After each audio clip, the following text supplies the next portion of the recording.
Sean Diddy Combs walked into the Southern District of New York courtroom on November 22nd, with a stiffness in his shoulders that even he couldn't hide. The emergency hearing had been called less than 24 hours earlier, and the energy in the room felt thick enough to choke on. Reporters packed every bench, phones tucked away, eyes locked forward.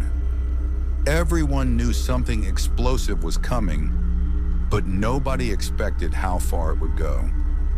Before we dive deep into this video, like, subscribe, and turn on the bell icon so you won't miss out on our videos. Now let's continue. Diddy's legal team sat close to him, whispering fast, tense instructions as Judge Aaron Subramanian entered. The judge's tone was ice from the very first sentence, signaling that this was not going to be a routine review. The courtroom lights felt brighter than usual, casting an almost interrogative glare on Diddy as the judge began recounting the events of November 7th, the night the contraband alcohol was found inside his Fort Dix cell. According to prison reports, officers discovered a glass bottle hidden behind a loose panel near his bunk, wrapped in layers of cloth. Surveillance footage allegedly captured unusual movements in and out of his cell hours earlier. The prosecutor placed the bottle on a sealed evidence cart beside their table, reminding the court that federal inmates are required to maintain strict zero-tolerance compliance inside custody. Diddy's jaw tightened the moment the bottle was mentioned. His lawyers tried to interrupt, arguing that the alcohol was planted, that no fingerprints directly tied him to the object. Judge Subramanian cut them off with a raised hand and an expression that suggested he'd heard far too many excuses. The prosecution then rolled out a chronological breakdown of the footage: unidentified hands passing objects, shadows shifting, and an officer later bending down to retrieve the hidden bottle.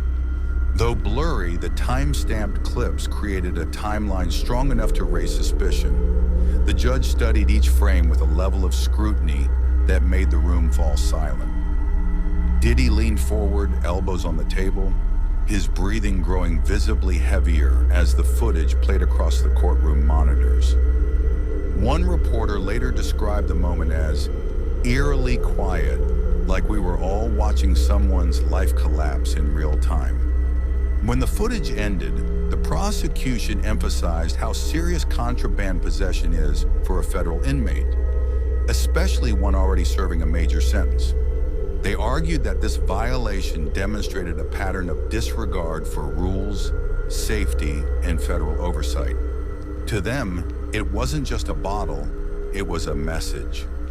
Diddy's lawyers countered aggressively.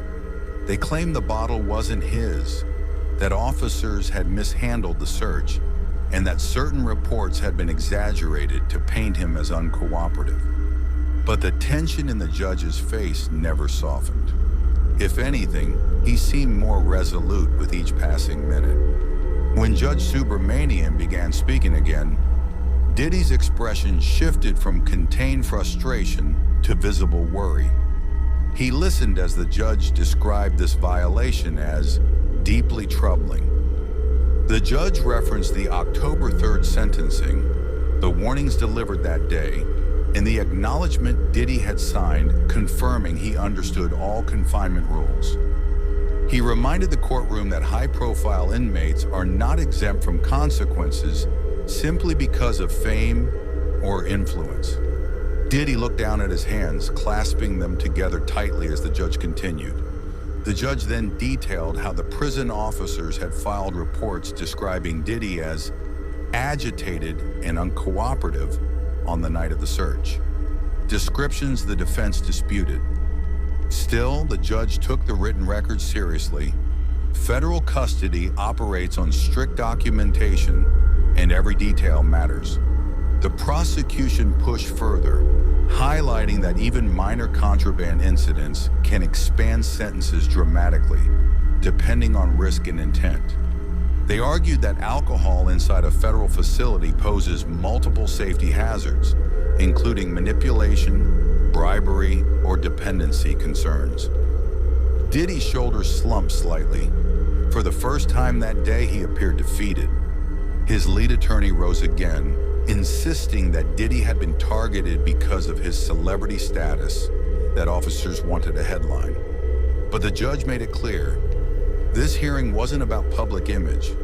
It was about accountability under federal law. As the arguments closed, the courtroom shifted into an almost unbearable quiet. People held their breath without realizing it. Diddy looked toward the exit door briefly, as if imagining walking out, free.